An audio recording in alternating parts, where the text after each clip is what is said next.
喺又加上我1999年啦，就喺西貢就影到一張即係不明飛行物體嘅相，即係3條光線都喐下咁樣。咁啊，所以寫咗我第一份人生第一份，亦都係香港第一份嘅 UFO 查證報告，就係上方嗰個啦。亦都搞咗個UFO 鑑證嘉年華，即係用嗰個個案同埋其他嘅即係啲朋友或者係啲會員啦，或者點咧，就將佢哋啲個案咧擺埋一齊喺一個節目裏邊舉行。咁呢個鑑證嘉年華，我俾張海報大家睇睇啦，睇清楚即係可能我要放大少少俾你大家睇下知啊。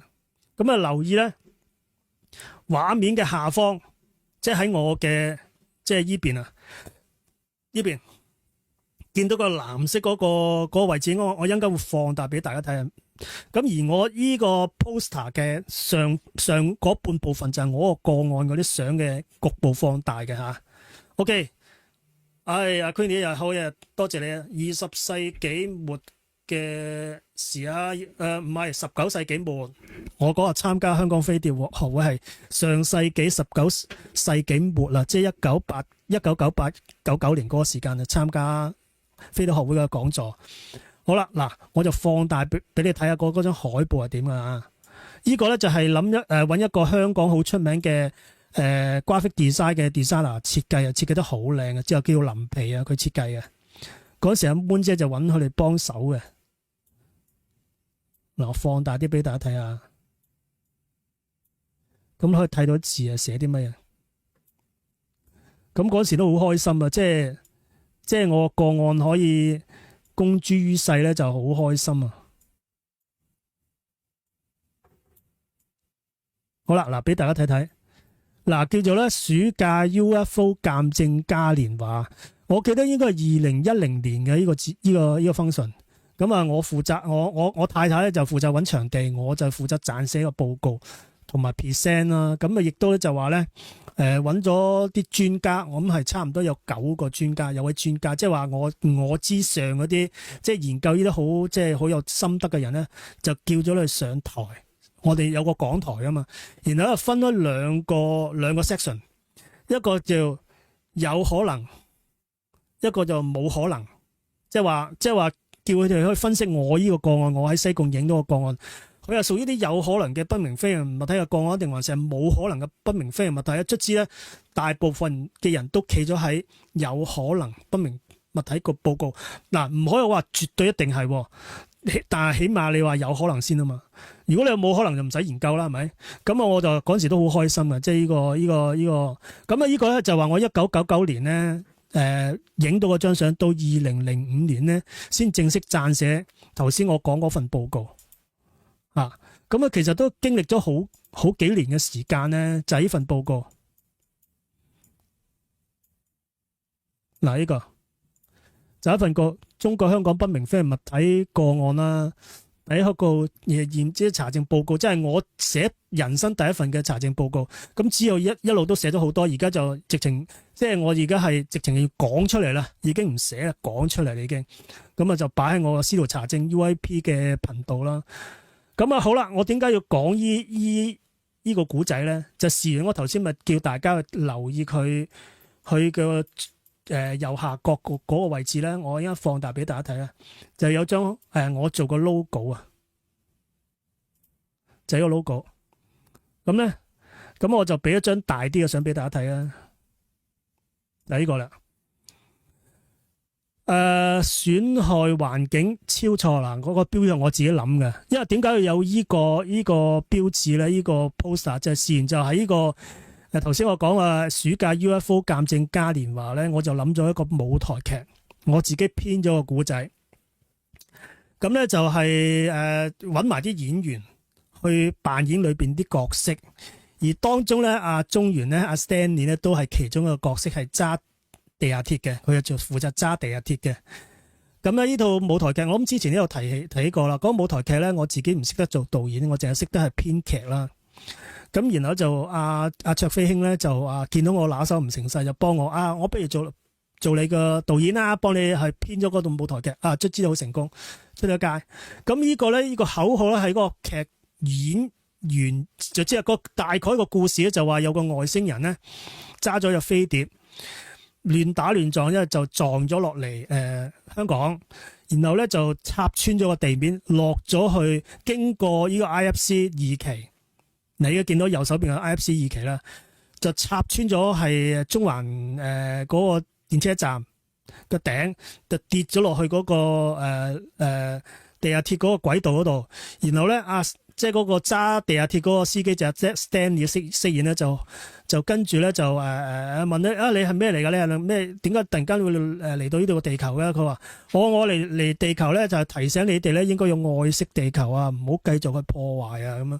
即係個故仔就咁樣完咗啦。咁啊，我記得係咁樣，你睇翻個內容。咁咧我就諗咗句係嗰啲最尾ending 嗰陣時咧，就大家謝幕嗰陣時咧，大家出嚟講句説話就係損害環境超錯，保護地球起錨。起錨意思即係話要起，即係起行啊，要做一樣，即係等於就老子講過嘅説話，千里之行始於足下，即係起碼你要第一步做咗一樣嘢。嗱，嗰陣時我2010年咧已經有呢個口號，希望啲地球人要愛惜地球，唔好去損害地球，唔好增加嗰個碳排放量。即係我嗰陣時已經諗到呢樣嘢㗎。咁亦都就話，如果你哋繼續去損害地球咧，會令到地球嗰個生態環境唔適合地球居，唔適合人類居住，亦都會產生好多個負面嘅嘢咧，係會令到地球嗰個會係即係會加快去步向即係唔適合人居住，或者係甚至滅亡。即係呢個其實話要從每一個人去關心嘅地球做起。即係我嗰陣時係推動呢樣嘢。2010年我已經係有呢個想法啦。OK， 我點解要講呢樣嘢咧？就正如頭先就話喺我2019年發嗰個夢，嗱，我就想話咧，即係每一個呢啲清醒夢，分發到去每一個人，又包括龍樹亮啦，我覺得，或者係阿南德啊，或者係美國布蘭登啊，或者係英國嗰個約克啊帕克定咩下啦。OK， 好多呢啲。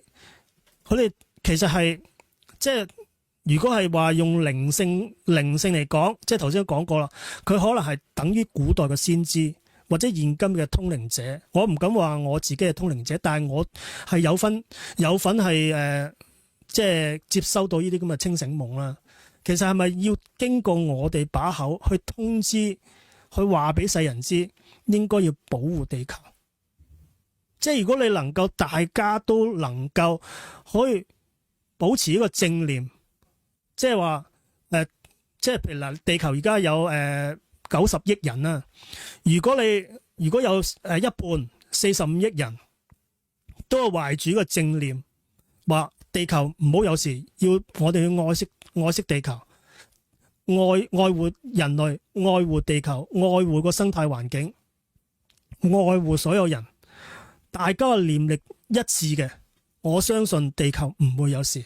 正如就話，即係我正念出發就話，地球或者我哋香港唔會有特大嘅地震。我依然係我今次講呢個古仔，亦都希望大家都懷着呢個信念，即係唔好諗，即係我覺得就話，雖然有預言家係講到點樣衰，話2025年7月5號點樣，好多人都支持啊！真係好多，越嚟越多人支持，包括今日天文台都講埋嗰啲嘢。一陣間我會讀一讀佢嘅資料俾大家睇睇。但我希望咧，用我小眾嘅力啦，我少過一個，由我開始，希望大家去正念去對付，即係去對抗呢種嘅。即係個負面嘅信息啦，我覺得係負面嚟。即係我唔希望地球有咩特大嘅災害啊，因為亦都我唔想即係生靈塗炭，我亦都唔想。嗱，我本身自己係食素嘅，我自己食素，當然唔係話100%啦，我會食少少蛋，食啲一個月食一兩次嘅魚會嘅，我唔係全素嘅 OK， 但係我覺得咁都係起碼即係自己又適合自己嘅消化，適合自己嘅腸胃。我又可以維持到嗰個即係個生命力，咁我覺得 OK 嘅已經嚇。好啦，咁就睇下寫咩先啊。多謝啊，阿楊添，多謝。19世紀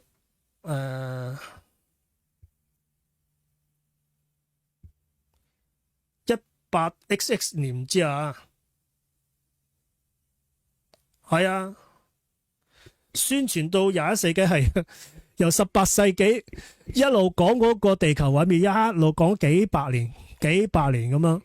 咁我覺得就話咧，大家希望都正念啦，正念係，我覺得正念可以救地球。我覺得即係話大家集體唔係話一兩個人諗正念要救啦，要越多人好。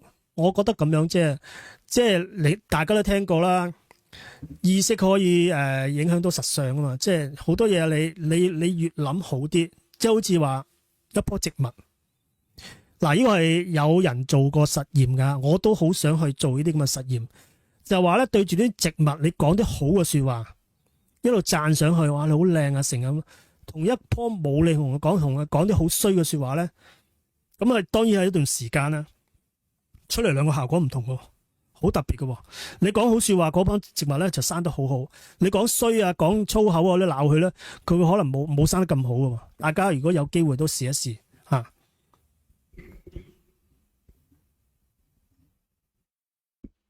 阿陳生，唔好意思，呢個點解呢個唔識啊？因為小弟咧，我諗要可能做一個翻譯睇下先啊。因為小弟係都即係嗰個語言能力係唔係你哋想象咁好啊，好差其實都。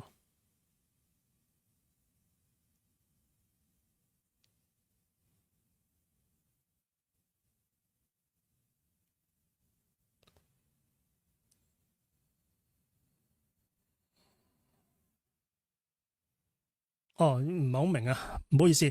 好，繼續啦。嗱，咁我就再睇下一張嘅 slide 啦。OK，嗱，跟住咧，我話我2010年咧就搞咗嗰個暑期鑑證嘉年華嗰個活動啦，即係鑑證嘉年華，即係講我即係啲即係個報告啦。咁啊，跟住咧我就即係一路咁係做攝影記者啦。咁去到2019年，嗱，我嗰時仲係做緊攝影記者啊！我嗰陣時2019年係應該係年頭啊，2019年嘅年頭。咁嗰陣時嗱，最左手邊嗰個我嚟㗎，嗰陣時喺成報做攝影記者。咁即係嗰陣時都知道咧，就快冇得撈啦。咁啊，所以影定張相做紀念。嗰陣時就喺沙田個火車站做一個呢啲火車特警嗰啲採訪啊。咁啊，特登叫人幫我影張相，即係留為紀念啦。即係嗰陣時都仲係從事攝影記者。跟住後尾咧就因為咧報館度咧成日都唔出糧啊，咁冇計，咁我冇得撈啦。咁後尾我離開咗成報，咁跟住咧就去，因為嗱呢張相都講翻啦，係喺邊一間我唔知大家有冇去過。灣仔咧，喺灣仔街市話灣仔合道個街頭咧，就一間素食餐廳嚟，叫 Loving Heart， 唔知大家有冇去食過？因為嗰陣時我已經食，我由2004年啦，定2005年都開始食素噶啦，咁啊一路食到而家噶啦。咁嗰陣時咧就2019年中度啦，有冇或者係廿頭啦？嗰陣時咧就冇就去做兼職，去間素食呢間 Loving Heart 做兼職。咁咧就因為佢啲玻璃咧，佢哋嗰陣時咧揾工人抹嘅，咁啊佢哋就唔敢去抹。之後就即係個餐廳個經營得唔係咁好啦。咁我話自告奮勇，不如我同你抹玻璃啦。咁呢張相就係我嚟嘅。咁我抹玻璃嗰陣時就係去做快餐店，做咗幾個月。咁呢個咧就約莫就係我發嗰個夢，即係2019年4月8號發嗰個夢之前嘅生活狀態，即係話冇得做攝影記者啦，又就經濟唔好啦，又冇糧出啦，跟住我就走去快餐店做嘢，嗰個過程就咁啦。咁就咁發夢嗰陣時嗰個前段日子就係咁咧，就話咧佢係做係咪提示你啲乜嘢咧？好啦，我又講翻呢個夢境啦，我睇下先啊，寫咩先？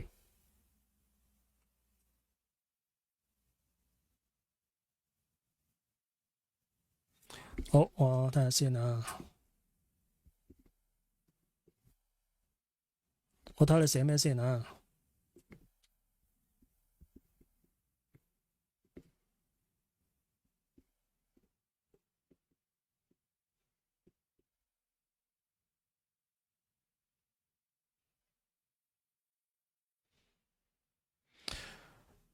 大家又信不信300年前嘅力學之父牛頓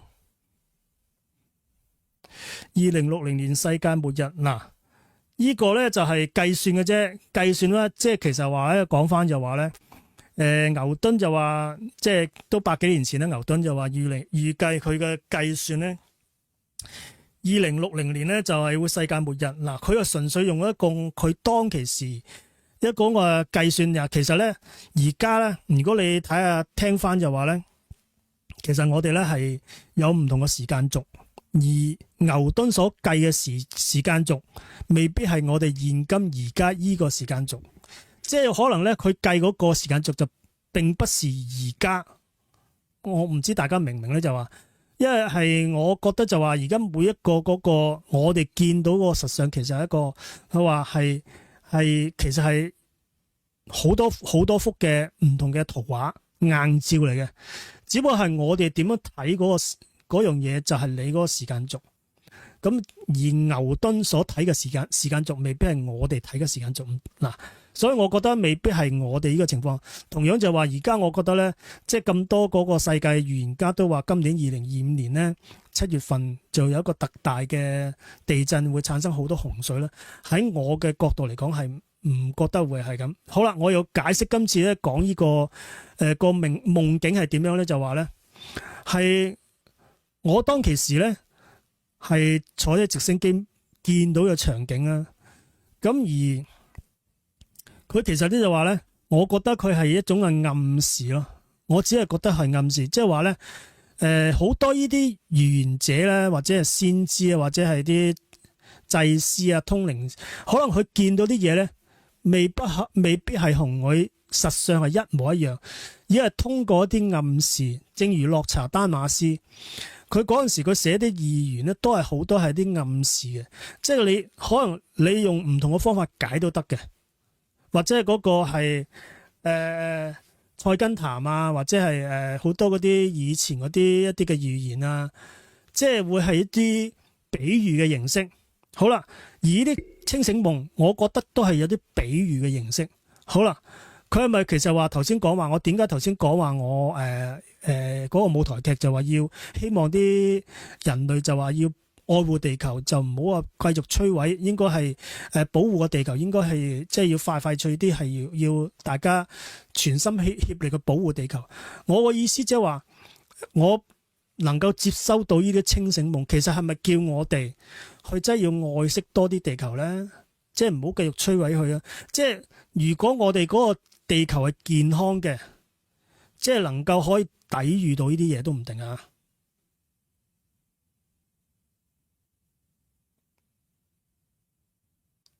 係啊，嗱，啱噶，我係支持有應該係平行時空，或者係咧，而家我哋呢個空間，即係好似而家我同你哋講緊嘢，其實有另外一個空間，而我哋唔察覺，但係佢存在嘅。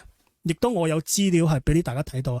如果你有留意開我司徒查證嘅頻道咧，都睇到我嗰個三維空間二維影像嗰張相，就正係證明到就有平行宇宙或者平行空間存在呢個證據嚟嘅。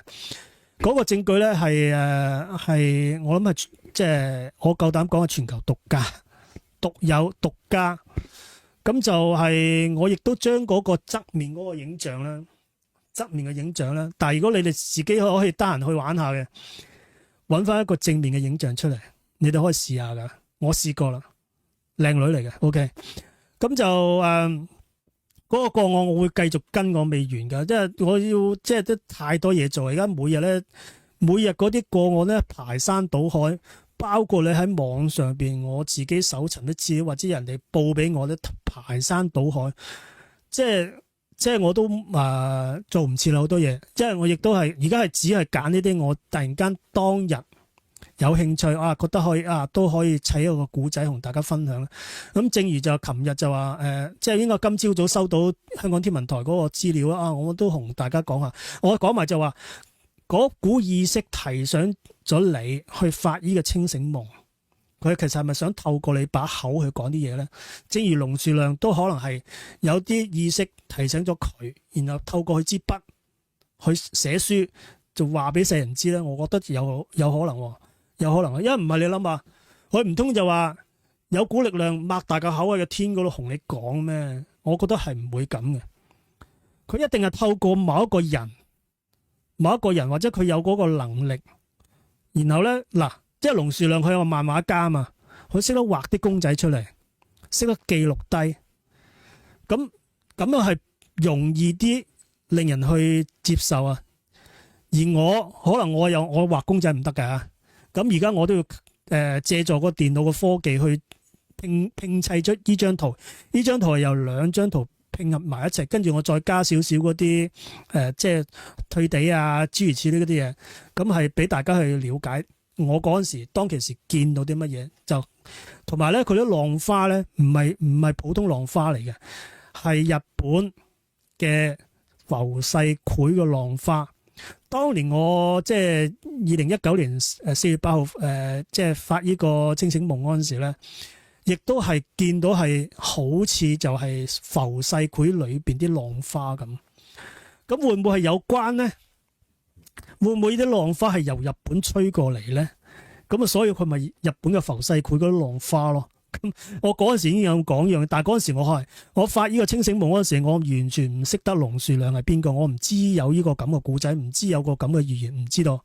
但係咧喺2014年咧，我真係聽過就係嗰個巴西個朱塞里諾嗰個教授講佢啲清醒夢嘅記錄，係曾經講過啊。就喺2019年嘅5月23號咧，香港就會有一次特大嘅9級地震，個震源就喺中環，一路咧方圓5公里之外，即係10公里範圍以內一啲樓啲冧咗嘅。咁嗰陣時我覺得係冇乜可能嘅。咁嗰陣時2014年我聽到呢個講座之後咧，我已經忘記咗呢個古仔啦，已經忘記咗阿朱塞里諾講過呢番說話。到我2019年4月8號發咗呢個夢之後，隔咗一段時間幾年咧，應該話係咪幾年咧？即係幾個月啦。跟住我同啲朋友講翻起有呢單咁嘅嘢，亦都聽到阿卓飛喺佢嗰個聽眾裏邊咧喺度討論緊呢啲類似啲嘢。佢話曾經又有個教授講過呢番說話，咁我先醒起啊，原來我係喺2014年聽過呢個講座，我自己都唔記得咗，完全唔記得咗。咁我覺得不謀而合，我發夢又清醒夢又見到啲咁嘅嘢，而亦都有之前朱塞里諾講過類似咁嘅嘢，但係冇實現到啊！卒之2019年嘅5月23號係冇地震㗎，我當日都喺現場。好啦，而家到龍樹浪嘅話，2025年7月5號就有個咁嘅特大嘅地震，令到日本、台灣、香港連成一線可以行路，唔需要坐船。咁我覺得係好誇張。咁去到而家今時今日，我覺得呢個情況係唔會有可能。只要大家去保持一個正念，去為地球祝福，為地球咧去做一啲環保嘅工作。我諗積少成多咯，積少成多，慢慢我希望都有人去推動啦。除咗我之外啦，大家如果係都可以將個正念嘅信息發放開去啦，就唔好成日以為一定會地震，一定會咁。而家但係咧今日個新聞咧就即係香港天文台咧出一份報告，我有得讀俾大家聽。好啦，講翻就話咧，我發呢個清醒夢嗰陣時咧，我係知道咧係會出咗報紙嘅，因為喺嗰個清醒夢嘅過程裏邊咧，當我見到咁多洪水之後嘅第二日或者係即時咧出咗報紙嘅，係出咗報紙嘅。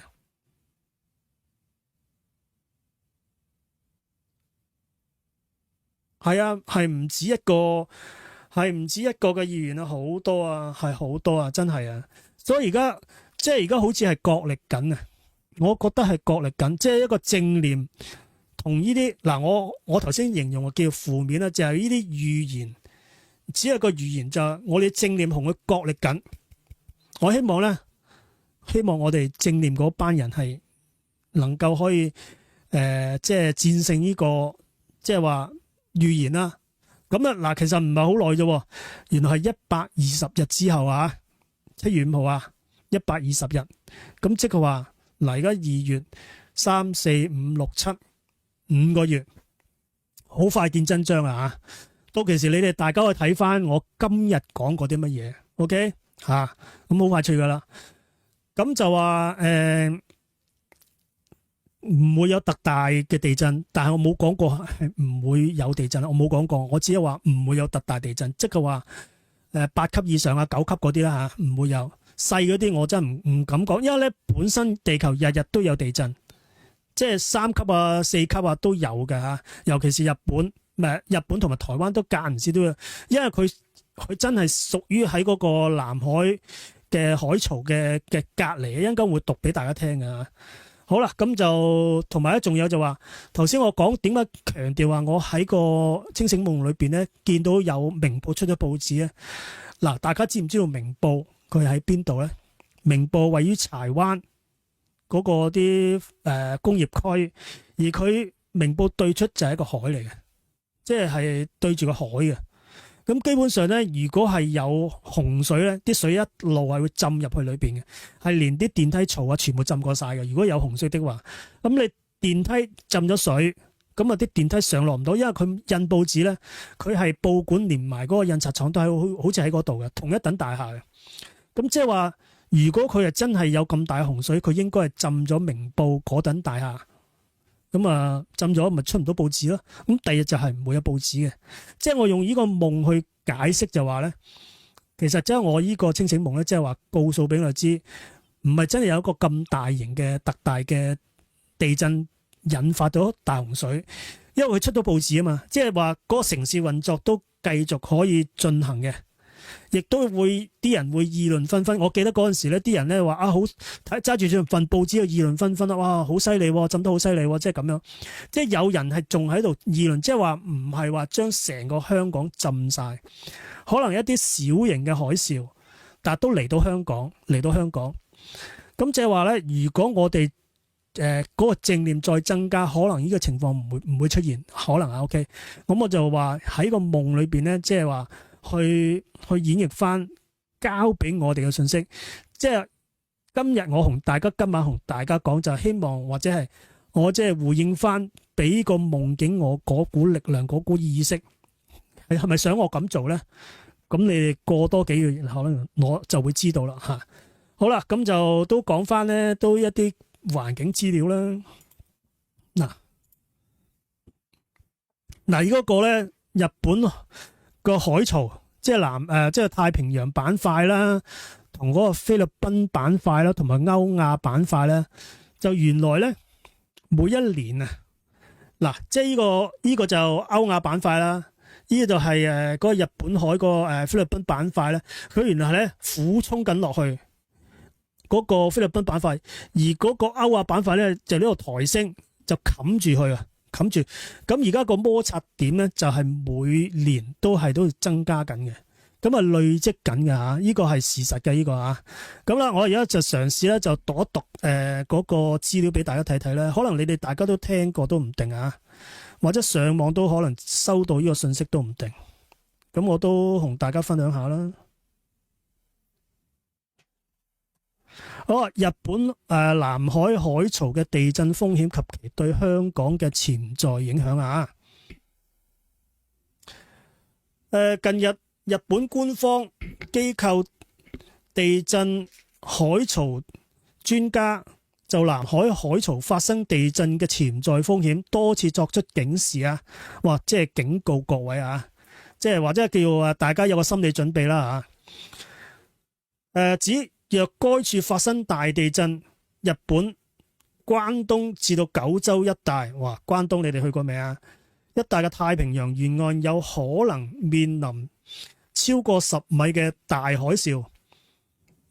提醒民眾有隨時可能發生嘅南海海槽地震作好準備。由於大地震亦可能引起跨越海洋嘅海嘯啊！哇，好犀利喎！即係話比上次南亞海嘯仲要大啊！此等信息在國際間引起了廣泛嘅關注啦，都香港啊，都成日都，我哋啲自媒體成日講啦。本文將從科學嘅角度探討南海海槽地質特徵、地震活動及其香港嘅潛在影響。嗱，呢個天文台發出，香港天文台發出嘅啊。什麼是南海海槽？為何地震會在該處發生？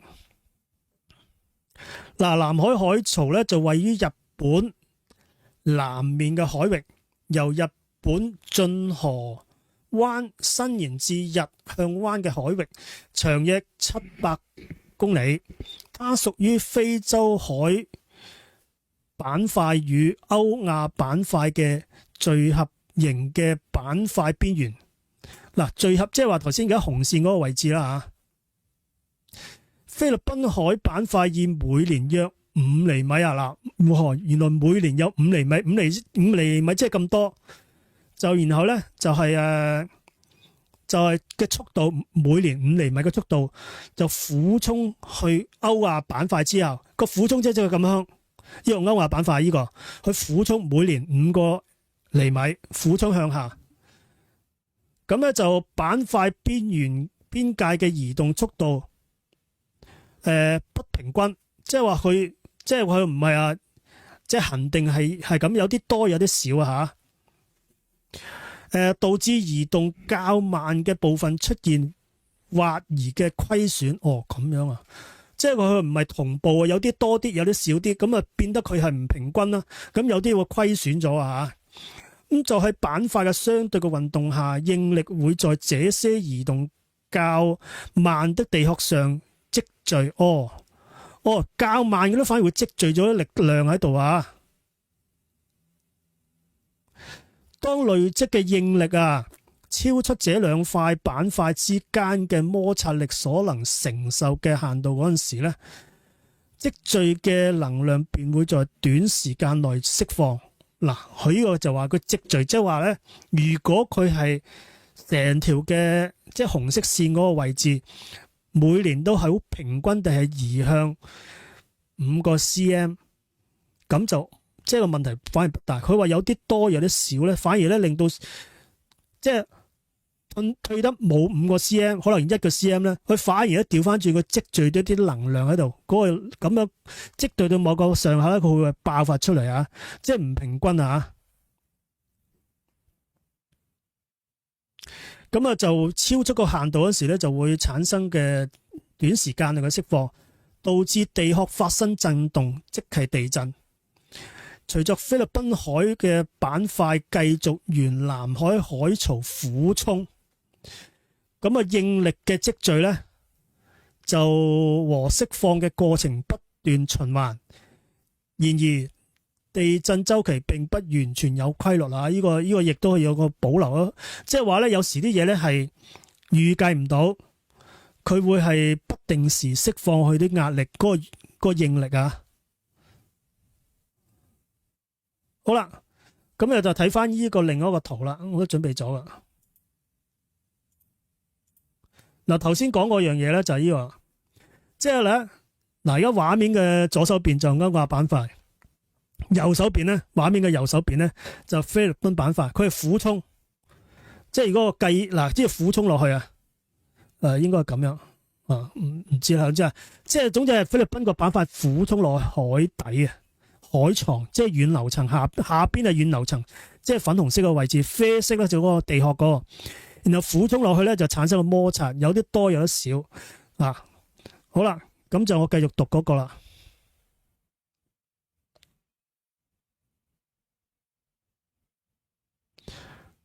嗱，俯衝帶上嘅能量累積與釋放嘅循環。上邊呢就係菲律賓板塊俯衝至歐亞板塊之下，應力在兩塊板塊之間聚積。咁下邊嗰個歐亞板塊回彈以釋放累積嘅應力，產生地震及海嘯。下邊嗰個回彈啊，佢個應力增加咗，令到嗰個歐亞板塊呢度彈起就產生地震。OK， 南海海槽過去與未來啊。日本政府地震調查研究推進本部嘅地震調查委員會，以下簡稱為日本地震調查委員會，就喺2013年發布了南海海槽地震活動長期評估報告。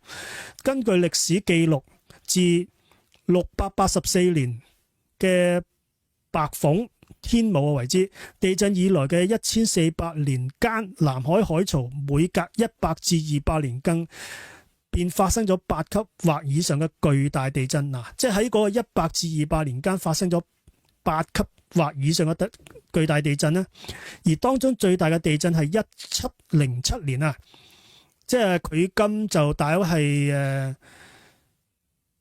300幾年啦嚇。1707年嘅8.6級嘅寶永地震，該次地震引致巨大，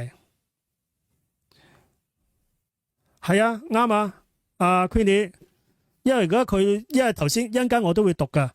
佢而家嗰個地震之前咧70% 個可能性有特大地震，而家去到80%，即係已經增加咗個成數啦。OK， 但係我要大家要念力，我哋嘅正念要將呢個數字降低。OK， 該次嘅地震引致巨大海嘯，並造成超過5000人嘅死亡啊！同時，海嘯沉積物研究亦透露了過去數千年嘅地震歷史，顯示大約每300至600年會發生一次規模相當於寶永地震嘅海嘯，即係頭先個寶永地震就8.6級啊，好犀利噶，每多0.1就好犀利噶。咁過往也可能曾經發生過比寶永地震更大嘅海嘯。日本於2010年發布南海海槽巨大地震橫型檢討會的第2次報告，針對南海海槽可能發生但頻率極低的最大級別海嘯，以9級至到9.1級地震設定海嘯類型模型，估計南海海槽可能造成的災害，以達至防災效果。佢個防災嘅意思即係話呢，一般如果係細嘅地震就唔需要防災啦，佢達到某一啲嘅級數呢，佢就需要係要防災啦。好啦，而家就再睇第二個圖啦。嗱，我呢個即係天文台都幾好啊，俾啲資料我哋。嗱，呢個圖啦，就係南海海槽巨大地震的假定震源區域啊，即係都係喺個沿岸嘅位置啊。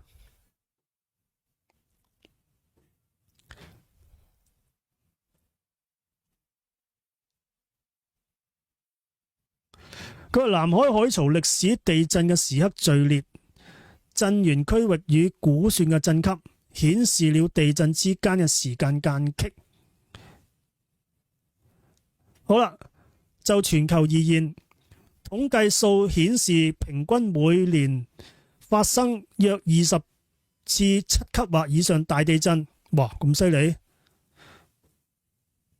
全球全球計，成個地球啊！佢話每年呢，即係平均每年有20至7級以上嘅大地震，所以咧地震係即係難以避免嘅，可以講話，因為呢個係代表我哋地球嘅生命啊，即係佢係活躍緊嘅呢樣嘢，呢啲你總好過你係即係話乜都唔喐啦吓。但地震發生嘅時候，震中位置及其強度未能具體預測。有見及此，各國地震機構就不同時間尺度的地震風險作出評估，並在地震發生時盡快發出警告。日本地震調查委員會在2004年開始在每年1月1日更新活動斷層帶與俯衝帶的地震長期評估結果。對於已知近期發生過3次或以上地震的區域，如南海海槽，他們基本上假設在同一地點，地震會遵從相對固定時間週期重複發生，再利用歷史地震作出統計及建立時刻預測模型，作出重現週期和地震發生嘅頻率。再假設震級嘅地區未發生前，地震發生頻率會隨時間推移增加。時間推移嘅增加，即係話呢。離開，如果係咁講話，7月5號越嚟越近，係會唔會增加個地震嘅可能性啦？對於南海海槽可能發生約8至9級巨大地震，由日本時間預測模型在長期評估中得出嘅標準重現週期為88.2年，你當係88年啦嚇。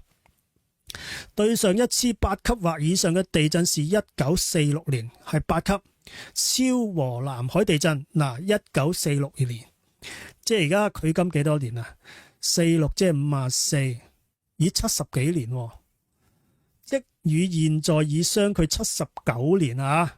嗱，記住啊，79年啊。根據2025年嘅最新嘅評估，即係頭先阿 Queenie 講嗰樣嘅80% 啊。就南海海槽在未來30年內發生8至9級地震嘅概率啊，概率，呢個係一個估算嘅概率啦。由2024年嘅概率係74% 至到81%，提升至現在2025年嘅75% 至到82%。嗱，記住一個概率嚟㗎咋，即係唔係100%，即係仲有18% 先到100%。而家我哋就將嗰個18%，希望大家嘅念力嘅正念咧提升到20%、21%、22、23一路咁升上去。即係話將即係全球嘅力量應該話用，即係我哋講咁多嘢，我哋啲自媒體，我包括我啦，或者係即係你可以咁樣睇，將龍樹亮、印度阿南德。美國嘅布蘭登、英國嘅派克，或者甚至乎阿龍婆，或者係洛查丹馬斯，或者係中國嘅即係呢啲語言啦，嗰啲我唔記得個中國個叫咩名啦，叫做將佢哋所收到嘅信息集合埋一齊，即係其實係咪想告訴我哋地球人知？如果唔想係咁，你哋應該就唔好坐以待斃。應該係集合大家嘅正念，因為咧我覺得就話你只要集中力量辦大事，就辦保衛地球呢個大事，即係大家去諗，去意識係正念嘅。好啦，咁我再讀埋其他啦。南海海槽地震對香港嘅潛在影響呢個戲肉啦。香港位處於歐亞板塊之內，嗱，記住係歐亞板塊之內啊！我去翻頭先嗰個圖先啊，俾大家睇睇嗰個歐亞板塊嘅圖先。嗱，睇翻我哋咧位於咧就係歐亞板塊裏邊噶啦，呢個圖就見唔到啦，即係話喺日本嘅左下角係入咗歐亞板塊裏邊，但係我哋唔係好似日本喺邊緣嘅部分啊。即係南海海槽喺我哋南中國海一路，即係話香港仔對出好遠嗰個海槽喺出邊㗎，唔係喺我哋邊圍，就並非處於板塊嘅邊緣啦。香港天文台講㗎 ，OK。最後最接近環太平洋地震帶的地方，亦距離600公里之外啊，喺香港嘅區域嘅600公里以外，因此不會即時受到發生在板塊邊緣或地震帶附近巨大地震影響。然而，香港在過往也曾記錄得海嘯所帶來嘅輕微水位異常啊，輕微嘅，大家記住啊。咁呢，而這些海嘯大部分由南中國海或太平洋發生嘅地震所引發。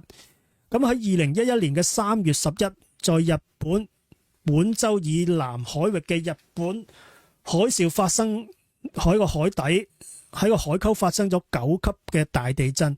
當時香港錄得最高嘅水位異常只係0.2米啊！即係話喺南海海溝嗰對上一次，即係話311嗰次咧，福島嗰個即係喺對出嗰個海域嗰個9級嘅地震，只係令到香港個水位上升咗0.2米，即係幾多啊？嗱，一米咁多啦，1米0點我諗咪幾寸啫嘛，其實都係幾寸啫嘛。OK， 由於南海海槽比日本海槽較接近香港。當該區發生大地震時，香港也能記錄到輕微嘅水位異常啊！因為呢個係強調啊，南海海槽發生地震時，海嘯波大約會在地震發生6小時後抵達香港東南部海域。佢意思即係話咧，如果你真係喺日本對出個海槽發生大地震咧，佢要6個鐘頭先傳到嚟香港啊！即係話咧，我哋有大把時間去準備，即係大把時間上山啊。OK， 咁就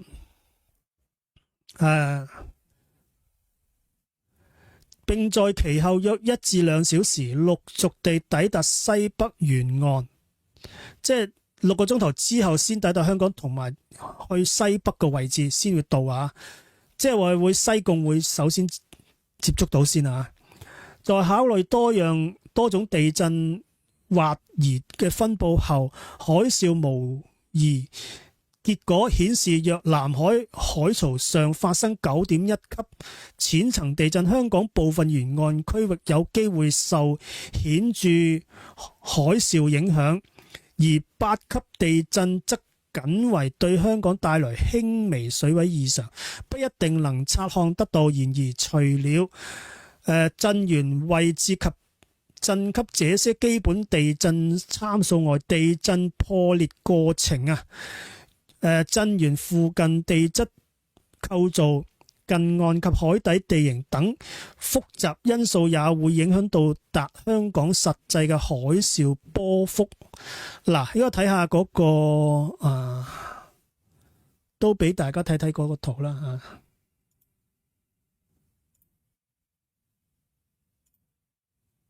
俾大家睇睇呢個啦。嗱。呢個咧就係話佢嗰個，即係話佢反而咧去影響咧南中國海沿岸嗰個城市比較多啊，因為香港係喺嗰個左下角嗰個位置啊，即係都有排先到香港啊，亦都即係話，即係香港係真係都係受保護嘅，真係受保護嘅。我覺得係呢個香港真係一個福地嚟嘅。好啦，我讀埋其他啦。當南中國海域太平洋發生地震時，香港天文台會根據地震參數盡快進行海嘯模擬，並結合觀測數據評估可能在香港出現嘅水位異常。而預料該地震會引發香港出現顯著海嘯，而海嘯會在3小時內抵達香港，天文台會發出海嘯警告，提醒市民採取預防措施。如海嘯可能襲港，但估計抵港時高度並不顯著，又或預計顯著嘅海嘯將於超過3小時後才抵港，天文台會發出海嘯警告，通知市民。在海外旅遊，市民亦需留意當地政府發出地震及海嘯資訊警告，保持鎮定及迅速作出適當嘅反應。好啦，咁嗱，呢個新聞我諗如果有啲朋友都可能都睇過啦。好啦，咁我就即係話咧，希望咧就話人定勝天啊嘛，即係呢句說話咧係即係古語有云啦。咁我覺得就話人咧唔好睇小我哋嘅力量。咁我覺得如果係全球咧能夠可以即係集合埋一樣正念咧，我相信就可以即係戰勝嘅。OK， 睇下你哋有咩講先。Hello。有人話7月香港會近岸嘅大樓都會浸到上18樓。嗱，呢個咧近岸咧，頭先天文台講嘅話咧，因為始終咧我哋要係近板塊咧，因為而家係已經知道啊，即係唔會係一啲香港屬於一個叫古老岩層啊。我都提一提就話，香港係試過一啲9級、10級嘅地震，不過唔係而家，係大約係1億4千萬年之前嘅嗰次就真係好犀利嘅，差唔多係將成個香港毀滅晒咁滯。不過係1億4千萬年之前，嗰時都未有人類嗰陣時，我相信。咁係點樣嘅咧？佢嗰個地震帶係點樣咧？嗱，即係好似你當呢個係香港咁啊！我都等我畫一畫先。我試下畫一畫俾大家睇睇先啊。嗱，等一等，我攞支筆先，你等等。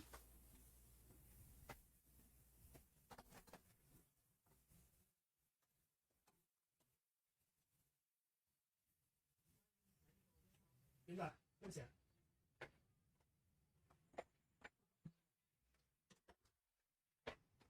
好啦，即係呢個可以講話，如果講開地震咧，我又講翻，因為我本身咧，即係特殊嘅，即係我有兩個屋企啊嘛，一個喺西貢，一個喺昂坪。咁我昂坪嗰度咧，即係我唔知大家有冇上過昂坪啊？咁我昂坪嗰度咧就好多火山石嘅，好多嘅。好啦。嗱，呢個香港景啊，呢度九龍啦，呢度香港島啦，呢度西貢啦，呢度西貢，呢度西貢，呢度大嶼山。嗰次嘅地震咧就好犀利嘅，西貢都有火山噶，嗰時有西貢有火山，大嶼山亦都係火山而嚟噶，大嶼山就喺呢度。嗰次1億4千萬年之前咧，有兩次嘅特大嘅火山爆發，搞到係9級、10級地震嘅，好勁嗰陣時。咁咧，所以嗰次嘅地震咧，形成咗西貢，即係萬宜水庫嗰個破邊洲嗰啲六角柱岩，就係嗰次形成，一路咧伸延到去果洲群島啊，去到係好犀利㗎。佢基本上咧，呢度全部都係嗰啲六角柱岩嚟嘅，全部都係嘅。呢一度全部六角柱，咁即係。亦都係世界文化遺產嚟嘅嗰個，咁嗰個六角柱咧係全球獨有㗎，第二個地方冇啊。就算有咧，都冇咁大碌嘅，因為香港啲六角柱咧個直徑啊，差唔多有成米幾，就4-5尺嘅直徑，好有冇四？差唔多有成好，總之好粗啦。而世界各地嗰啲六角柱係細碌啲嘅，係全世界係得香港咁大碌，即係代表佢嗰個。佢嗰次嘅火山爆發係好犀利嘅，因為嗰啲嘢係喺地下湧出嚟噶嘛，湧晒出嚟咧，佢經過一個好穩定嘅冷卻，佢慢慢佢互相擠壓咧，就會形成六角形啊！呢個好特別嘅。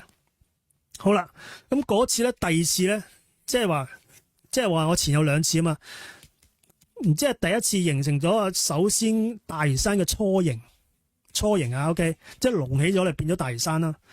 跟住第二次咧，就喺原來嗰個火山口再噴出嚟，咁導致咧佢原本凝結咗嗰啲岩石咧，再飛出嚟，變咗好多飛來石，就喺邊度咧？喺昂坪蓮花山嗰度，即係話喺昂坪纜車站360嗰度隔離。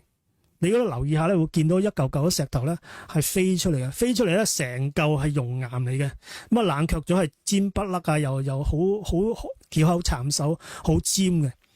咁亦都第二次嗰個火山爆發咧，令到原本嗰個火山就產生個破火山口，因為咧鳳凰山同大東山原本就係同一個火山嚟嘅啫，即係話佢個火山窿好大嘅。即係話咧，嗰時未有東涌嘅，第一次火山爆發時未有東涌，咁個第二次嘅火山爆發嗰陣時咧，就形成咗一個破火山口，就將大東山同埋鳳凰山中間嗰個就沖爛咗，就沖咗個東涌出嚟，同埋沖埋個昂坪出嚟。即係而家我另外屋企喺昂坪咧，佢原本係一個火山嘅沖積土嚟嘅，即係佢嗰啲熔岩咧係。原本即係你一個火山口係正常一個圓形一個粒啊個碗噶嘛，因為勁得滯咧就衝破咗其中一個缺口，就衝咗出去而家嘅東涌，另外一啲就去咗昂坪，就堆疊咗一個平原出嚟。昂坪個名就係咁嚟噶啦。人話 Lantau Island 爛頭山就係爛頭，因為佢爛咗啊，衝爛咗個頭啊。咁啊，經過多年嚟嘅1億4千萬年嚟嘅風蝕，就變成而家嘅大東山同埋鳳凰山。呢個咧就如果你哋有機會行大嶼山咧，如果係有跟我行咧，我同大家分享，呢啲就係我嗰時搜集資料搜翻嚟嘅。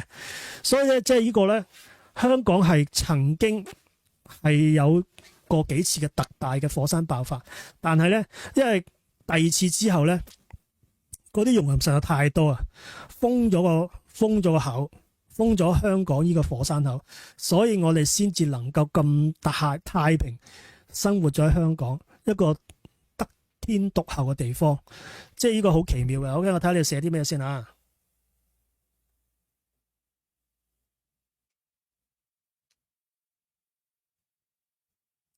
我睇下先啊，我要放大一睇睇先。我盡量睇下你寫啲咩先啊，因為老花。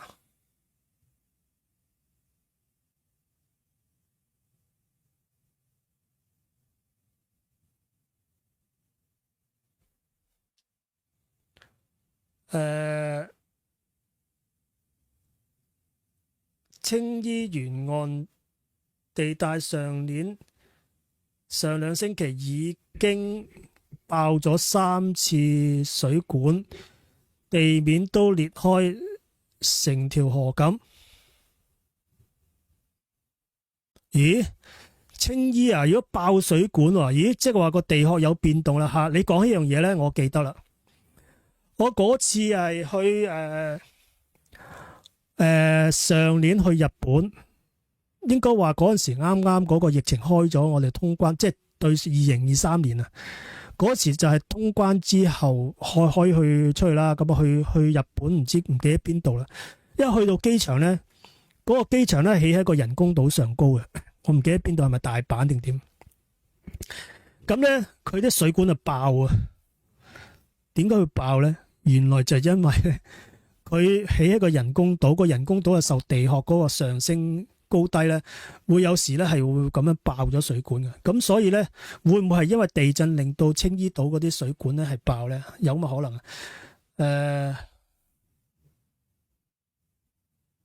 啊？你叫我講下人魚啊，即係稻庭人魚係嘛？以前香港仔會有人魚。之後政治部就封鎖咗。嗱，人魚咧，嗱我調翻轉咁講咧，其實咧就話咧，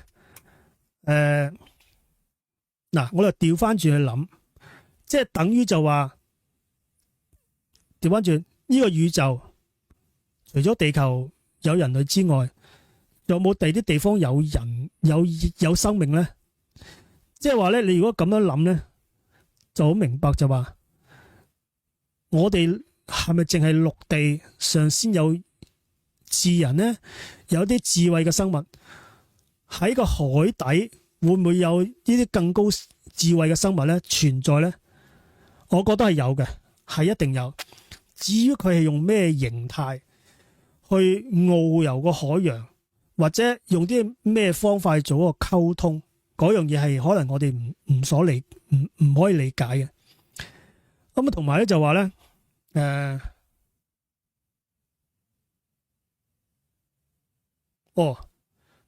喺青衣嗰度成日制水啊，咁奇怪嘅，我真係唔知喎，真係冇聽過真係。嗱，我講嘅就話嗰個生命體咧，即係人魚或者點樣，佢係咪真係成個人咁樣咧？嗱，如果你話理解翻我哋人類嗰個最早個雛形咧，最早嗱，我唔係講進化論啊，完全唔係嗰回事。我哋最先嗰個生命體嗰個形式咧，我已經講咗個幾鐘頭咯。等先，我或者我出去飲啖水先好唔好？大家等一等先啊，我口乾。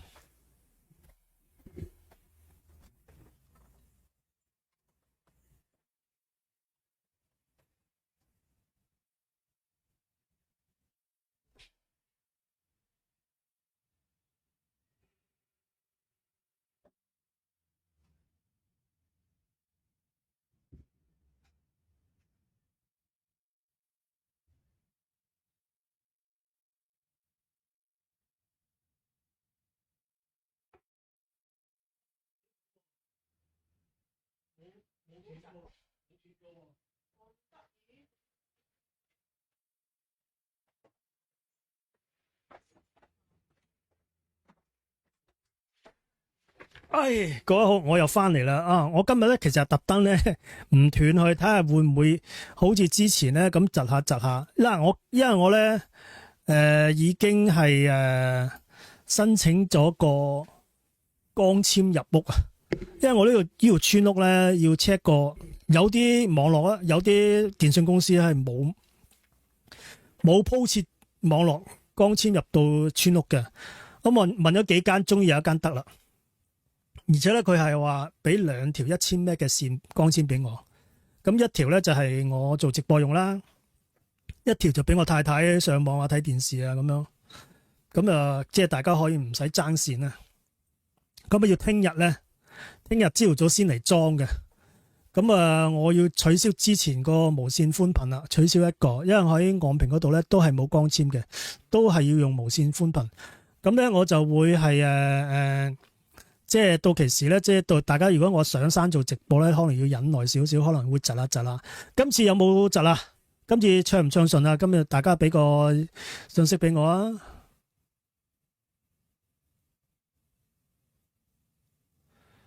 嗱，咁樣嘅，因為咧我用我太太嘅家庭 plan 嘅，我太太佢一個人咧就個家庭 plan 可以有五張 SIM 卡嘅，咁我用咗佢2張。咁我又用佢個家庭 plan 咧，就申請個光纖，咁咧就會佢原價400幾蚊嘅，咁跟住咧家庭 plan 咧就係250幾259，跟住咧佢話再俾回贈俾我，俾3000蚊 cash 嘅回贈俾我，就係啲購物券，再俾15000分咁樣嘅。咁咧即係話咧，如果你交台費多啲咧，佢又會俾多每唔知10蚊定乜鬼嘢俾一啲咁樣，即係會有積分俾我嘅。咁我覺得都 OK 喎，都 OK。咁所以大家可能忍埋今日，聽日就用光纖同大家見面噶啦。嘅，因為之前咧我係冇諗住做直播啊嘛。咁點知咧？依排咧成日窒啊，真係唔好意思啊！窒到咧，我都即係好羞愧啊！即係搞到你哋聽得咁辛苦，又要斷開咗。咁就而家就希望就可以改善啦。咁就多謝大家嘅忍耐。咁啊，聽日就應該好啲啦。好啦，我講翻就嗰個頭先講到邊度啦？講到離題萬丈。咁咧即係話嗰個香港係有啲咁嘅地震，而我哋咧就係因為呢個之前。就有咗幾次特大嘅地震，又火山爆發，由嗰啲六角柱啊咁樣，跟住啲喺鳳凰山嗰啲又有個破火山咁樣，即係話咧，而家鳳凰山、大東山對出去到東涌嗰度，原本係個火山窿嚟㗎嚇，咁即係佢一路爆咗落，噴咗落去，咁啲泥啊卸咗落去東涌，先至有東涌啊、大澳啊嗰啲位置咁樣嘅。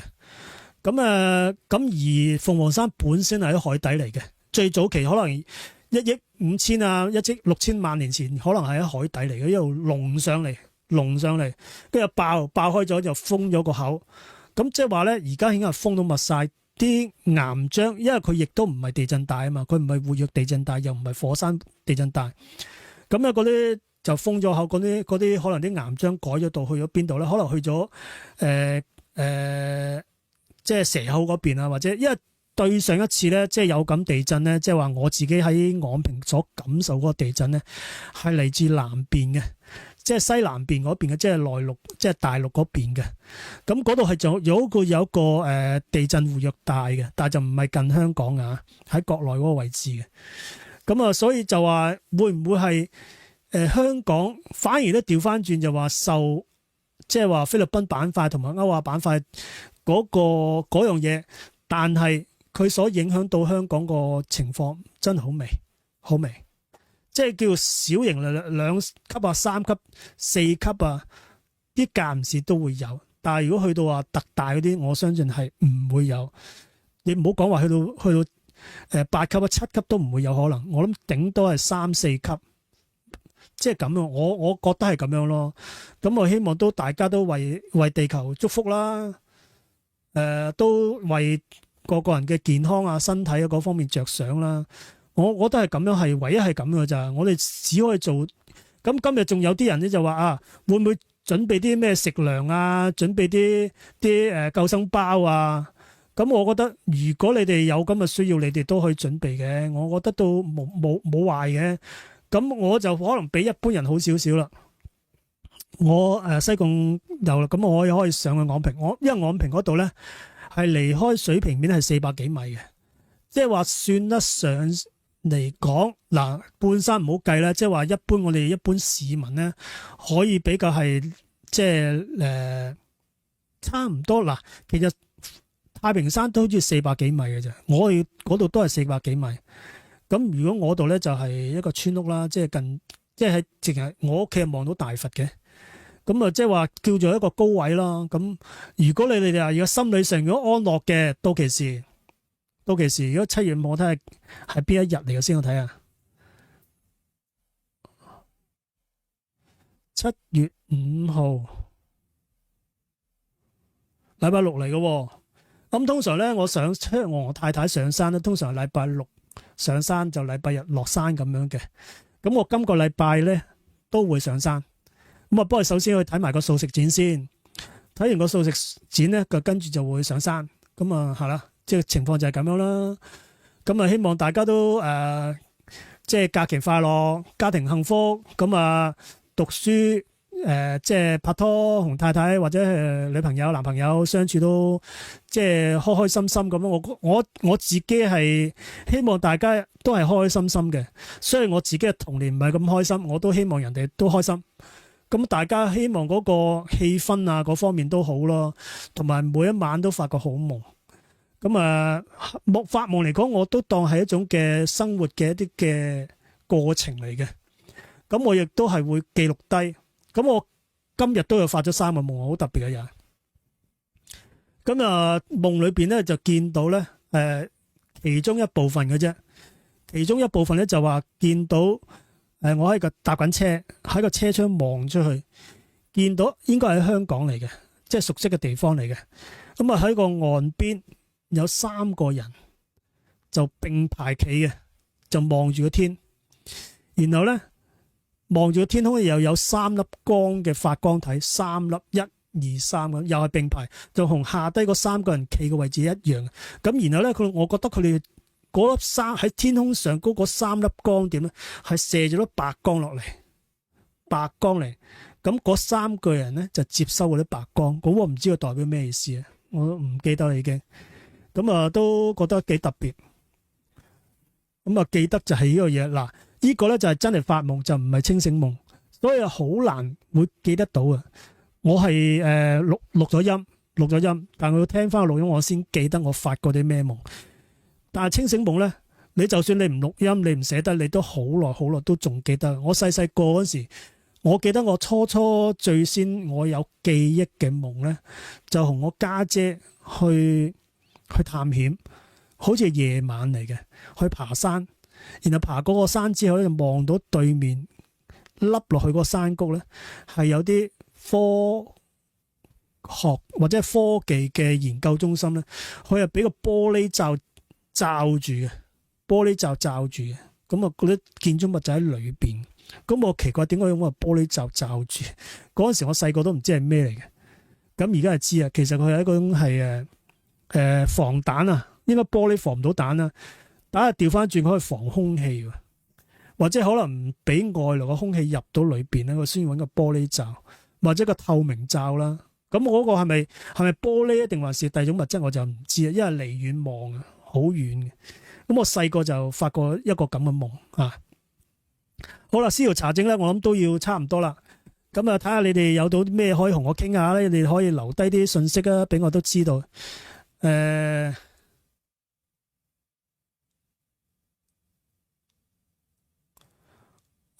係哎呀，你住16樓啊？唔緊要啦，唔使咁擔心噶。我覺得真係唔使擔心。嗱，我做呢個今次嘅節目咧，就希望咧就大家正念，我覺得可以戰勝一切嘅。因為有時啲嘢咧就係即係有時就我覺得就話反而咧就話你如果常存正念咧，我覺得係可以化解嘅，即係我覺得係咁樣啊。地震嘅強度強弱同地點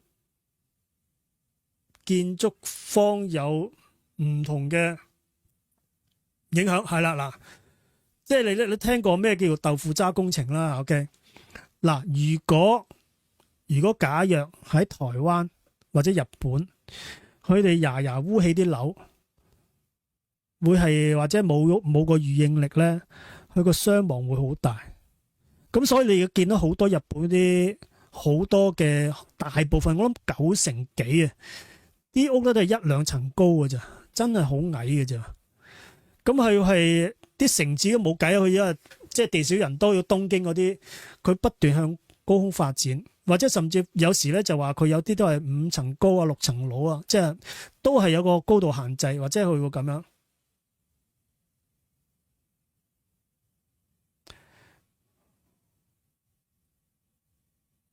嗱，即係嗰個係同嗰個建築有關啦，咁就嗰陣時你記得嗰陣時唐山大地震嗰陣時係8.5級好似係，就因為咧佢係當其時佢哋冇一個即係冇一個叫做規劃係起啲樓嚟預備嗰個地震噶嘛，所以咧嗰次都傷亡都幾慘重，呢個10幾20萬人就係因為地震過身，咁就都幾嚴重嘅啫。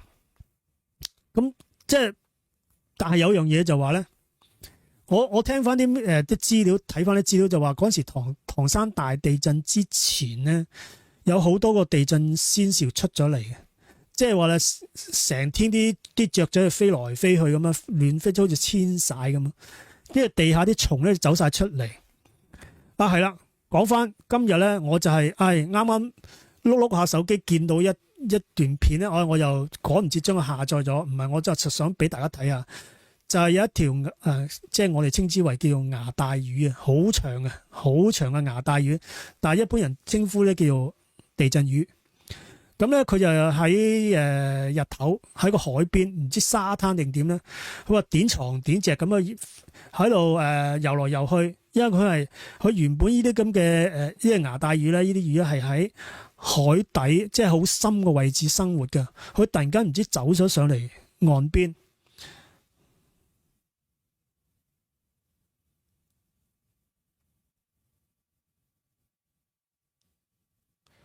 香港有咁地震嗰次，我係打直彈咗一下成個人。嗱，嗰次係好犀利嘅，嗰次我係瞓喺張床，嗰次有咁地震咧，直情成張床咧喺度熬下，跟住我隔離係個窗門嚟嘅，嗰啲窗紗度喐下喐啊，哇！嗰次真係好犀利，沙沙聲嘅。咁我太太喺隔離，我喺香港。咁我嗰時我係嗰張係單層嘅倉，即係話咧個床架直接就係掂落個地下啦，我下低冇擺嘢嘅，所以喐得好緊要啊！嗰次好犀利。帝王魚個正式名叫即係牙帶魚，正式嘅名叫帝王魚啦。嗰條片就係今朝我見到嘅。咁啊點下，咁有啲人話佢發光，其實佢唔係發光。而係因為佢啲鱗片咧係銀色嘅，因為銀色咧佢天生，因為咧佢哋自己會有一個叫做係咪保護色定咩咧？我好奇怪，因為佢喺深海咧，佢又冇陽光啊嘛，佢會唔會係有啲啲鱗片狀嘅？嗰啲鱗片狀咧係好似一啲棱鏡咁嘅。嗱，通常啲棱鏡或者啲冰晶啊，水點冰晶，你太陽光射過有陣時會產生彩虹色嘅。咁呢條皇帝魚咧就係咁嘅效果啦。啲太陽曬落去嗰陣時咧，佢會產生啲銀色嘅反光同埋啲彩色嘅，會喐下好靚嘅。咁但係咧後尾游下佢又死咗，因為佢離開咗水底啊嘛，佢要靠一路喐動，佢要用鰓呼吸噶嘛。啲海水經過個鰓，佢先吸到氣啊嘛。佢游到岸邊，佢唔能夠游動咧，又吸唔到氧氣咧，佢就死咗啦。咁我覺得好可惜。皇帝魚貴到成20長到成20隻，係啊，20隻好犀利噶。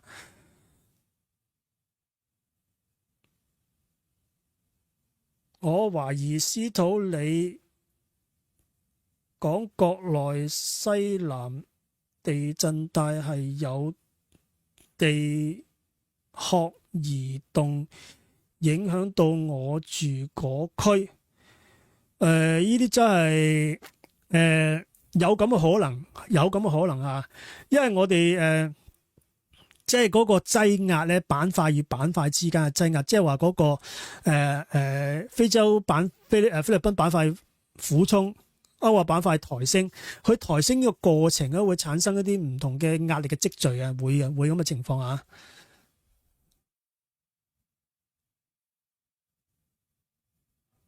哦，黃帶魚啊，皇帝定黃帶啊？黃帶魚或者牙帶唔係地震魚，係黃帶魚。哦，多謝你更正啊，多謝你更正，係即係皇帝嘅皇啦，帶就係帶級嘅帶啦，就唔係皇帝，係黃帶魚啊。嗰個名叫黃帶魚，咁就係地震魚，就唔係牙帶魚。牙帶魚係短嘅、扁嘅，係即係個形狀似，但係人哋黃帶魚咧係長啲嘅，去到最長去到20尺啊！多謝你嘅心心啊 ！OK， 嗱呢個咧，我覺得就話總之即係話咧，地震係嗱，佢都講話全球每年平均有20次嘅7級以上嘅地震，咁嗰啲1級、2級、3級、4級嗰啲係不計其數。即係如果你哋可以上一啲 Apps 咧，就話去統計每一日嘅地震嘅頻率啦，咩地區有咩地震，係不斷有嘅，佢唔會靜止嘅。因為本身我哋個地球嘅地核咧，係多謝你個心心啊！咁就係個溫度啊。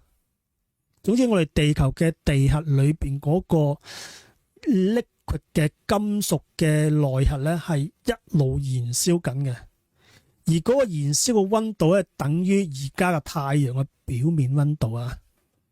咁佢會係不斷咧有股力量向外擴散，即係佢嗰個，我先俾個舉例俾大家睇睇先。嗱，當呢個係嗰個我哋地球嘅核心個內核，佢不斷咧係有啲壓力，因為佢煲緊啲，即係話個核聚變啊。我哋地球核心係裏邊係有核聚變噶，佢咧會有股壓力向外壓出嚟嘅。好啦，喺個地核外邊咧有個外核，嗰個外核係包住個內核。而嗰個外核咧，係亦都有股壓力嘅抗衡翻去嘅內核嘅逼出嚟嗰股壓力，即係兩個喺度角力緊啊，角力緊。咁佢個角力個情況會產生一震盪，去到嗰個即係嗰個叫做軟流層或者外核以上嗰個地殼裏邊嗰個，即係仲有一段先至去到外殼外邊嘅。咁呢個地殼之下就軟流層，再有一個裏邊嘅呢個中間呢個中空中間嘅位置啊，都係密噶啦。然後先到外核，外核先到內核，佢不斷有股力向外邊去，另外一股力就向裏邊去壓實去。當嗰個外核個壓力承受唔到內核向外嗰個壓力咧，佢就會崩塌。崩塌嗰陣時就一路咧會令到我哋個地殼個板塊會重新再洗牌都唔定啊！但係呢個講緊係好多年之後嘅事。咁呢個咧就亦都就話咧，而家我哋地球嗰個文明，有啲人講係第3個文明或者第5個文明。咁之前嗰啲文明去咗邊啊？就係因為嗰股外核嘅壓力壓唔住內核。咁啊，佢又衝出去外邊，將地表嗰啲文明翻滾又再翻滾，即係話我哋之前嗰啲文明全部去晒地底，變咗熔岩，變咗而家石油。即係我個理論係咁，即係其實咧，成個地球嘅外殼個陸地水，其實不斷喺度變。羅文嗰隻歌啦，變幻即係裏邊嘅歌詞啊，變幻才是永恆，就係嗰個原因，就話其實地球喺46億年嘅歷史裏邊咧，係經過無數次咁嘅翻滾再翻滾，同埋仲有就話嗰個地球個地軸係傾斜少少啊，呢個有北極呢個南極咧，其實咧好多時咧會調轉嘅，調轉再調轉，調轉又再調轉，係無數咁多次㗎。呢46億年裏邊，咁喺啲岩石裏邊研究佢嗰個啲結晶嗰個極性咧，就可以研究得到。有啲向呢邊，有啲向嗰邊，有啲向呢邊，咁不斷咁啊，跟翻呢個係被磁化咗嘅嗰個冰晶嗰個極性係被磁化咗。當你嗰嚿呢個北極啦，當你嗰嚿石頭係咁樣，如果佢轉咗落去咧，會跟翻嗰個當其時。即係我唔知大家明唔明啊？像不斷改變係啊，即係天動說啱啊，係啊，天動啊，係啊。咁咧就去到7月份可以 Google 睇住個日本海嘅範圍，你可以睇住㗎，可以睇住㗎。OK。咁啊，即係呢個變幻才是永恆咧，即係話我哋喺變幻之中攞到自己嗰個平衡點啦，即係靜觀其變啦。咁正念係呢個首選嘅，要正念係正向，就唔好話即係俾啲嘅語言啦去即係渲染咗係灰色去睇一啲嘢啊。OK，好多日本市內嘅7月4號唔好，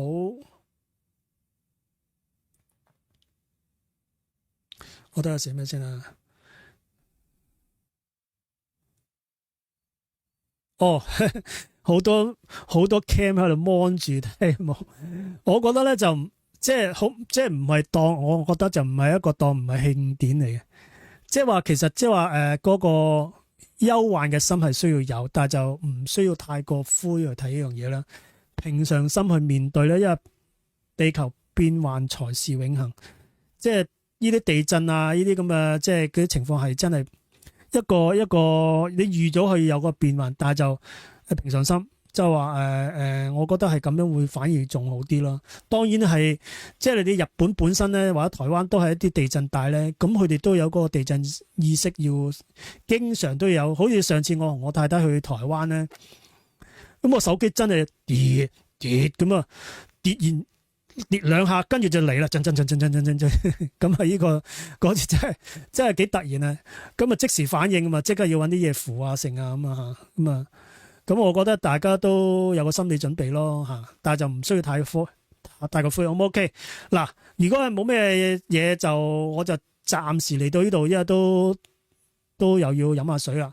咁啊，司徒查證聽日就或者再有第啲話題啦，同大家傾。嗱，人魚嗰個話題咧，我都或者嚟緊睇下點樣，即係因為總之我講翻先，補充翻少少人魚嗰樣嘢就話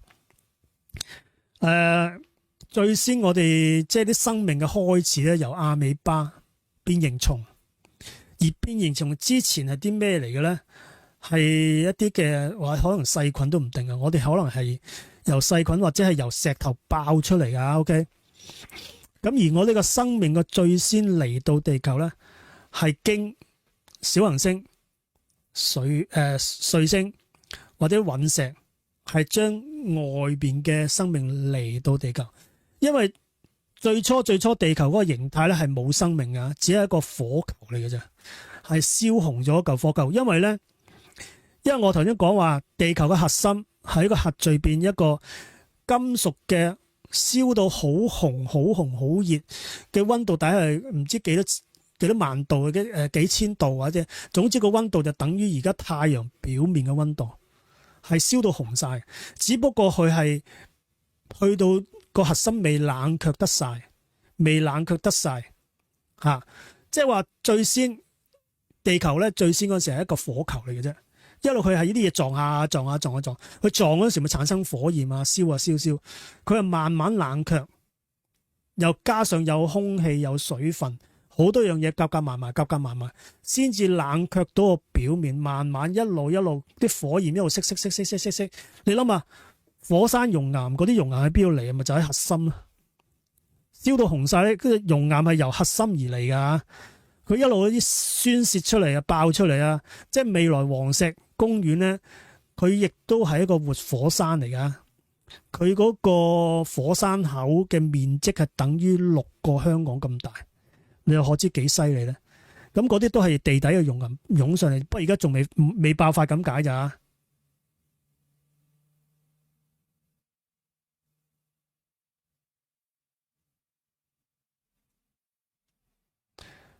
不如講下鏡像左旋同右旋啊！鏡像左旋同右旋，呢個我真係要上網睇睇啦。嗱，我呢個係咪你講係咪鏡像啊？應該係個鏡字啊。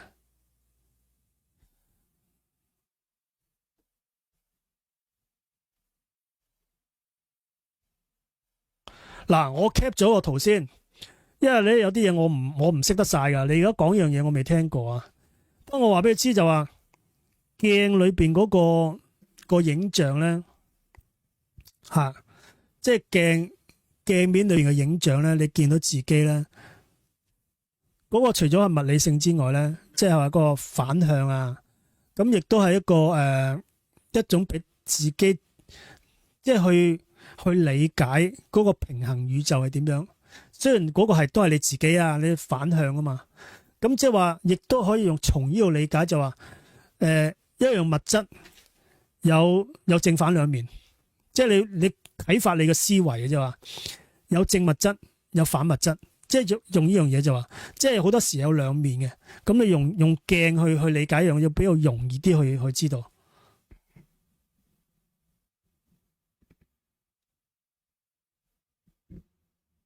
納斯卡線可以㗎嗱，因為而家我其實有好多話題都可以傾，可以留待下一次或者點樣，我要會係搜集你哋想聽啲乜嘢啦。咁而你哋所提出嗰啲嘢咧，我其實都好想講嘅。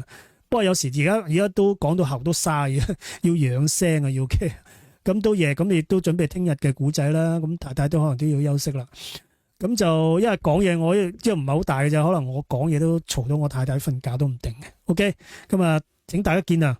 咁咧就啲話題咧，我都可以咧就分次啊、分段啊，同大家分享。同埋有時加上我知，有時啲你哋提出嗰啲話題，有去刺激我去思考。因為有時咧就話咧蘇格拉底啊，定還是即係嗰個柏拉圖啊。佢哋好多時咧就係用啲叫咩對話錄，即係一個人諗啲嘢，同你兩個人傾偈，即係或者叫人哋話中國叫做相聲啊，或者對談裏邊咧會產生到一啲新嘅信息。正如就話，如果你哋提議我講啲乜嘢啊，我可能我啲話題我之前未諗過嘅啊，我又可以不如又諗下你哋嗰個提議，可以傾下，可以大家互相去一個討論嘅形式，我覺得幾好啊！咁所以遲下我都希望可以搞到啲就話嗰個係電話嘅對話，咁我會遲下會搞嘅。嗱，北緯31度咧，其實咧如果講翻咧，其實咧唔係近期嘅事嚟嘅。咁我哋都講翻香港飛碟學會啦，我哋有好多會員啊，亦都好多義工啊。咁大家你哋記唔記得？嗱，因為我講完咩 DNA 啊、RNA OK 嗱，嗰度又會作哇咦OK， 我講咗北緯應該33度定30度啊，即係唔知31定33啊。總之北緯33好似啊。咁就係咧，其實應該就係2010定2011。嗰陣時咧已經有人講呢樣嘢嘅，亦都就話咧嗰陣時我就冇為意去留意呢樣嘢，我係近期呢幾年先察覺到原來係北緯33度或者31度咧，原來有啲咁特別嘅嘢。咁如果講緊係一位咧，就係我哋前義工啊，而家佢又削髮為僧啊，已經變咗一位法師。咁嗰陣時佢未接觸佛教嗰陣時咧，就已經去三星堆咧去睇咗2次展覽。咁後尾咧就成立咗就係一個網台啦，喺網上邊文明之謎啊。咁佢嗰陣時已經有講咧，就北緯33度嘅，即係2011年嗰陣時已經有呢樣嘢嘅。咁嗰陣時我冇。咁佢出咗嗰本三星堆嘅書咧，個封面咧就係畫咗一個地圖，世界地圖就寫住33度，即係嗰度係真係有啲好特別嘅啊！33度 OK， 就嗰啲係啲文明，就大部分都係嗰個區域。而金字塔啊，馬丘比丘係咪馬丘比丘？跟住就係吳哥窟啦，都係集中喺嗰個位置嚇。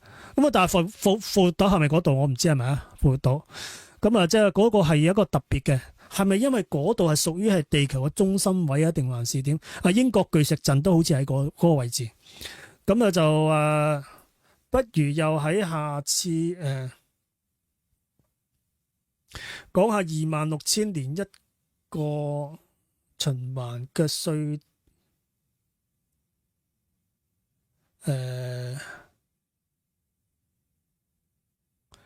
嗰個都係啊，嗰個26,000年啊，係啊，活到係啊，哇，好多好多係，即係我知幾多講幾多。咁但係咧就有時咧就話呢啲題目好多人都講過，真係好多人都講過。我又從我個口點樣講咧？用我自己嘅思維去講，可能係有啲唔同啊，係啊，即係話我講有我自己嘅理解，因為咧我其實都同大家一樣嘅咋。都係上網睇資料，聽自媒體講，或者睇電視，或者睇戲，或者睇書，即係都係嗰個類型。但係至於嗰個吸收咗，然後我消化咗之後，由我口講出嚟就可能有啲唔同啦。即係可能或者，你講啲嘢人哋講過晒啦，咁即係可能會咁。但係即係話，但係出自我口喎。即係當然啦，我亦都可能會引用其他人講過唔同嘅嘢啦，好冇？係同位磁極線係啦，同位磁極線好啦。OK， 話都我講到呢度嗱，都收咗好多意見，我 capture 咗個畫面先，咁我就留低資料，睇下你哋啊想有啲咩題目想聽啊，咁我都可以講下。因為咧有時咧，如果你話日日都講飛碟咧，可能都悶嘅。有時我會不定期咧，即係有啲唔同嘅話題咧，都可以同大家分享嘅。我覺得咁係幾好嘅，同埋覺得大家有個互動咧，應該唔錯嘅。即係我而家享受咗嗰個互動咧，同大家係去一齊去研究。咁我亦都就話嚟緊咧，我會係搞啲叫網聚嘅，或者係師徒查證嘅聚會咁樣嚇。咁啊，如果大家有興趣都可以 join 埋我度，即係大家係可以坐埋一齊面對面咁樣，大家去傾偈。因為咧始終係直播咁樣對住個 mon 同大家，我係見到大家嘅文字啦。如果能夠面對面咧，更加好嚇。磁能線嗱，嗰個磁力都係啊，因為而家其實好多樣嘢咧，就話咧同嗰個磁力嗱，亦都就話有聽到啲信息就話，而家全世界咧整個宇宙咧係3樣嘢係我哋值得去研究，就係嗰個係頻率，嗰個頻率，唔記得有3樣嘢，我聽過又唔記得咗啦，因為都頻率嗰個或者我再記得，我再同大家講，即係好多樣嘢可以解釋晒所有嘅情況嘅。好啦，嗱，師徒查證嗱就差唔多啦，講到呢度我都要休息啦。好，隨心研究分享下，啱唔啱？係啊，隨心啊，因為咁樣反而會個腦會活啊。咁亦都就話呢樣嘢咧係有助開發我哋嘅松果體嘅，因為你活用個腦咧，即係話其實我哋只係用咗幾個 percent 嘅啫，即係靠呢方面嘅研究咧，去開活個腦，好冇？嗱，記得點讚、訂閱、分享，同或者加入我討論啦。你哋都可以咧分享你哋嘅見解啊，又好啊，都可以嘅。咁就係啦。咁啊，司徒查證。咁啊，希望大家繼續支持我啦。咁就咁啊，嚟緊咧就多多支持，咩形式都可以噶吓。OK，好啦，司徒查證講到呢度，拜拜。